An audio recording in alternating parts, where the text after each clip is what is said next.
बघा मुंग्यांचं राबणं बघा.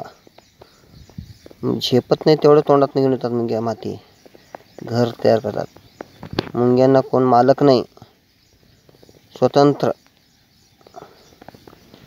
जबाबदारीनं काम करतात. रात्रंदिवस काम चालू असते त्यांचं.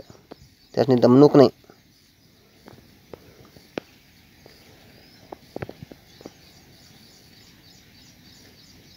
या टाईप माणूस रात्रंदिवस असं राबला, माणसाला कधीच काही कमी पडणार नाही.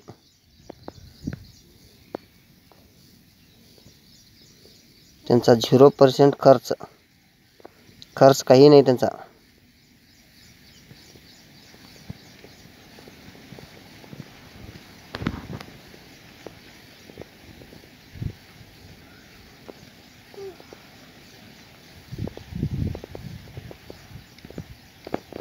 कधी पोटाला खात असतील आणि कधी काम करत असतील.